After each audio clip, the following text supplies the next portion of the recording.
நீங்கள் 1.5 டன் வண்டியில் 3.5 ton 5 ton ஏற்றிட்டு எனக்கு 1175 ரூபாய்க்கு வந்து இப்போ வந்து ஃபில் பண்ணியிருக்கோம். அந்த அண்ணன் வந்து போட தெரியாமல் போட்டனால பார்த்தீங்க அப்படின்னா மக்கள் என்ன தவறு செய்கிறாங்கன்னா டீசலை போட்டவுடனே இப்போ பார்த்தோம்னா நமக்கு கிட்டத்தட்ட வணக்கம். என்னடா வீடியோவில் பேப்பரோட வரேன்னு பார்க்குறீங்களா? ஸோ இது வந்துட்டு வெயிட் மிஷினில் போய் எடுத்த பில்லு. இது எதுக்குன்றதை சொல்கிறேன். இப்போ என் கையில் இருக்கிறது பார்த்தீங்க அப்படின்னா மகேந்திராவோட வீரோ V6 கிட்டத்தட்ட 1.6 டன்னு பேலோடு இருக்கிற இந்த வண்டிக்கு நிறைய பேர் வந்து மைலேஜ் டெஸ்ட் வந்து பண்ணுங்க அப்படின்ற மாதிரி சொன்னீங்க.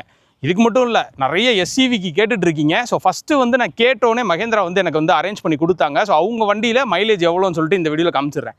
ஸோ இந்த வண்டி பொறுத்த வரைக்கும் பார்த்தீங்கன்னா கிட்டத்தட்ட இது ஓவரால் வெயிட் வந்து 3150 கிலோ இருக்குது இந்த வண்டி.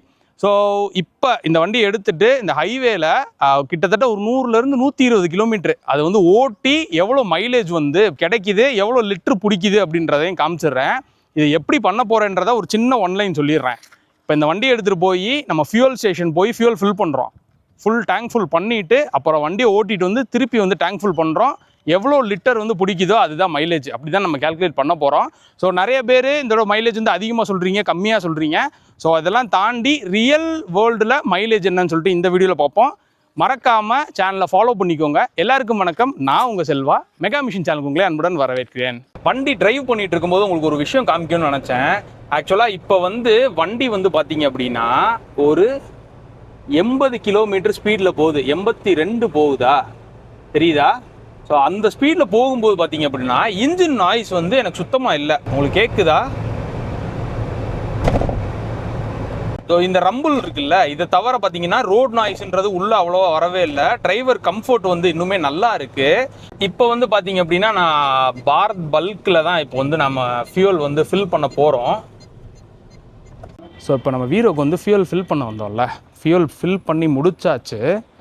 ஸோ கட் ஆஃபும் ஆயிடுச்சு. கிட்டத்தட்ட பார்த்தீங்க அப்படின்னா நம்மளுக்கு 12.6 லிட்ரு, அதாவது 1175 ரூபாய்க்கு வந்து இப்போ வந்து ஃபில் பண்ணியிருக்கோம். ஸோ ஃபில் பண்ணதுக்கான ப்ரூஃப் வந்து பார்த்தீங்க அப்படின்னா உங்களுக்கு தெரியுதா? ஃபியூல் வந்து இப்போ தான் ஃபில் பண்ணோம்.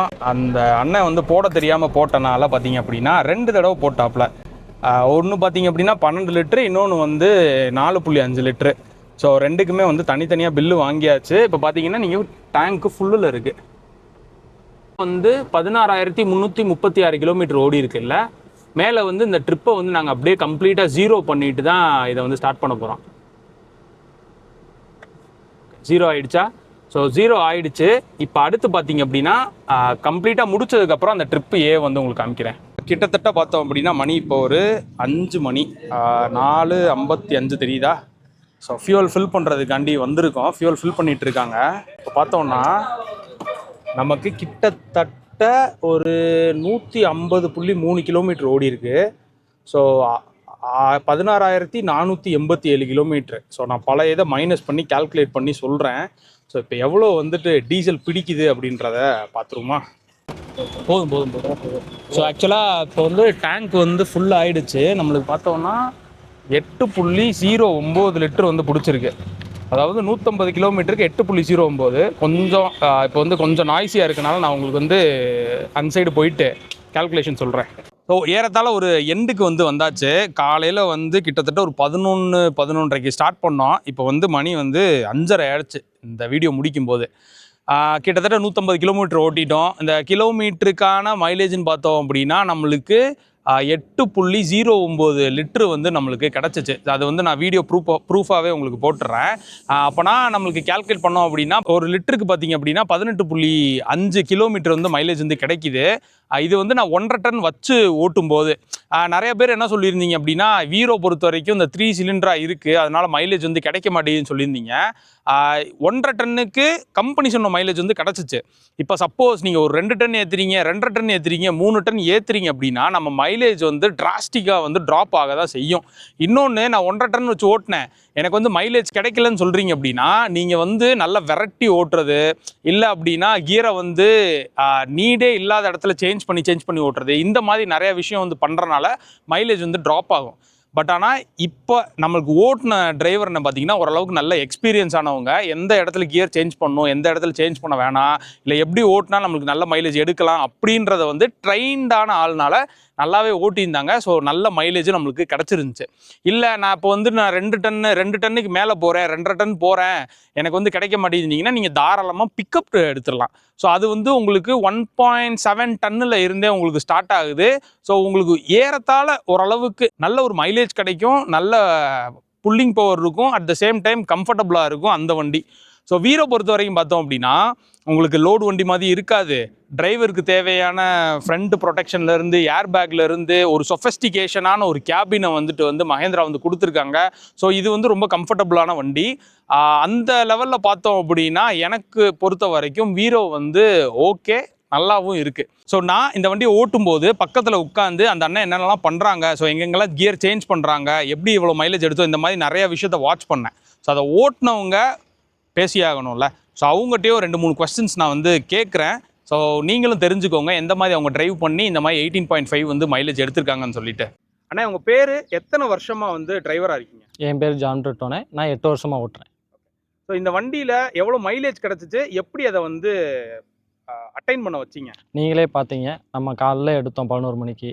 நம்மளும் எந்தெந்த இடத்துல கியரை சேஞ்ச் பண்ணோம், எந்தெந்த இடத்துல எப்படி ஓட்டணும் அப்படின்றதெல்லாம் பார்த்தீங்க. நம்ம மக்களை பொறுத்தவரை ப்ரூஃப்லாம் கேட்பாங்க. நம்ம அதுக்கு தகுந்தாப்புல தான் வீடியோவும் எடுத்து போட்டிருக்கோம். இந்த வீடியோவில் எடுத்து போட்ட மாதிரி தான் உண்மையாகவும் நம்ம பண்ணியிருக்கோம். அதுக்கு தகுந்தாப்புல தான் நம்ம ஓட்டவும் செஞ்சுருக்கோம். இதில் பொறுத்தவரை நம்ம மக்கள் என்ன விரும்புகிறாங்கன்னா, என்ன தவறு செய்கிறாங்கன்னா, டீசலை போட்டோடனே ஓட்டுவாங்க, விரட்டுவாங்க. 80ல் மிதித்தோடனே 80ல் தான் போனால் எடுத்தோடனே 80ல் தான் மிதிப்பாங்க. அப்படியும் மிதிக்கக்கூடாது. கொஞ்சம் கொஞ்சமாக மைலேஜை மெயின்டைன் பண்ணணும். அதுக்கு அது தேர்ந்தாப்புல ஆக்சிலேஷன், கியர் சேஞ்சிங் எல்லாமே நம்ம பக்காவாக பண்ணால் மட்டும்தான் நம்ம எடுக்க முடியும். இதில் ஆஃப் கிளச்சில் ஓட்டினாலுமே அந்த மாதிரி எடுக்கவும் முடியாது. இந்த வண்டிக்கு ஏற்ற லோடு பே நம்ம ஏற்றுனனால தான் நம்ம இவ்வளவு எடுத்தோம். இதை விட கூடவும் ஏற்றலாம் லோடு பே. ஆனால் அதுக்கு தகுந்தாப்புல நம்ம மைலேஜும் ட்ராப் ஆக தான் செய்யும். ஆனால் வண்டி ஓட்டுறதுக்கு எப்படி இருந்துச்சு? நம்ம குறைஞ்சபட்சம் ஒரு 4 மணி நேரம் ஓட்டியிருப்போம்னே. ஓட்டுனதுக்கு உண்டான எந்த ஒரு உடம்பு வலியுமே இல்லை. ஹெட் ரெஸ்ட் இருக்குது. அதுக்கு தகுந்தாப்புலேயே வண்டியில் சீட்டும் போட்டிருக்காங்க. எந்த ஒரு பேக் பெயினும் பொதுவாக பார்த்தோம்னா ஒரு டிரைவருக்கு ஏற்ற மாதிரி இருக்குது. நம்மளுக்கு எப்பயுமே அலுப்பு இல்லாமல் ஓட்டினா தான் அவங்களால லாங்கில் போயிட்டு வர முடியும். டிரைவருக்கு எப்பயுமே அந்த அலுப்பு இல்லாமல் ஓட்டுறது மாதிரி இந்த வண்டியில் கொடுத்துருக்காங்க. இந்த வண்டியில் ஏசி, கேபினு, ஏர் பேக்கு, டிரைவருக்கு என்ன ஒரு தேவையோ அதுக்கு தகுந்தாப்புலேயே எல்லாமே இருக்குது. எந்த ஒரு வித்தியாசமும் மாற்றம்ல. மிச்ச வண்டியை பொறுத்த வரைக்கும் இந்த வண்டியை பொறுத்த வரைக்கும் நிறைய வித்தியாசம் இருக்குது கேபின்குள்ளே. ஸோ முக்கியமான ஒரு பார்ட்டு, இந்த வண்டி வந்து யாருக்கு சூட்டபுளாக இருக்குன்னு சொன்னேன்னா, நீங்கள் வந்து டிரைவர் கம் ஓனராக இருக்கீங்க அப்படின்னா உங்களுக்கு பெஸ்ட்டான ஒரு வண்டி. இல்லை நீங்கள் ஃப்ளீட் வச்சுருக்கீங்க அப்படின்னா அந்த டெலிமேட்டிக்ஸ்லாம் வச்சு நீங்கள் ஈஸியாக பார்த்துக்கலாம், இவ்வளோ ஸ்பீடில் மெயின்டைன் பண்ண சொல்லி ஒரு டிரைவர் வந்து சொல்லலாம். ஸோ அந்த அளவுக்கு வந்துட்டு ஒரு யூஸபுளான வண்டி தான் இது. இந்த வண்டி பொறுத்த வரைக்கும் 20,000 கிலோமீட்டர் ஒன்ஸ் வந்து இதோட சர்வீஸ் இன்டர்வல் இருக்குது. அது போக 3 வருஷம் 1,00,000 கிலோமீட்டர் வந்து இதுக்கான வாரண்டி பீரியட் வந்து நம்மளுக்கு கொடுக்குறாங்க. வண்டியோட ப்ரைஸ் அப்படின்னு பார்த்தோம் அப்படின்னா கிட்டத்தட்ட ஒரு 7.9 லேக்ஸ்லேருந்து ஒரு 9.5 லேக்ஸ் வரைக்கும் ஓவரால் ப்ரைஸ். நான் சொல்கிறது எக்ஷோரூம் ப்ரைஸு. அந்தந்த சிட்டி ஸ்டேட் பொறுத்த வரைக்கும் அது மாறும். ஸோ அந்த ப்ரைஸில் வந்து கொடுக்குறாங்க. ஓரளவுக்கு காம்படிட்டர்ஸை மேட்ச் பண்ணுற அளவுக்கு தான் இருக்குது. அண்ட் முக்கியமானது காம்படிட்டர்ஸை விட அதிகமான ஃபீச்சர்ஸும் லோட் பண்ணி தான் இந்த வண்டியில் கொடுக்குறாங்க. ஸோ என்னை பொறுத்த வரைக்கும் இந்த கேட்டகிரியில் ஒரு சின்ன வண்டி 1.5 டன்னில் எடுக்கணும் அப்படின்னா இது பெஸ்ட்டு. கம்பெனி மைலேஜோட ப்ரூவ் ஆகிருக்கு. ஸோ அதையும் தான் இந்த ரியல் வேர்ல்டை வந்து நான் ப்ரூவ் பண்ணியிருக்கேன். ஸோ இது வரைக்கும் இந்த வீடியோ வரைக்கும் பார்த்தீங்கன்னா உங்களுக்கு பிடிச்சிருக்குன்னு நினைக்கிறேன். மறக்காமல் சப்ஸ்கிரைப் பண்ணுங்கள், உங்கள் ஃப்ரெண்ட்ஸ்க்கு இதை ஷேர் பண்ணுங்கள். இந்த வண்டியில் வேறு ஏதாவது டவுட் இருக்குது என்னை பற்றி சொல்லுங்கள் அப்படின்னா அதையும் கமெண்ட் செக்ஷனில் கமெண்ட் பண்ணுங்கள். ஒரு தனி வீடியோ போடுறேன். தேங்க்யூ ஃபார் வாட்சிங். Stay tune mega machines.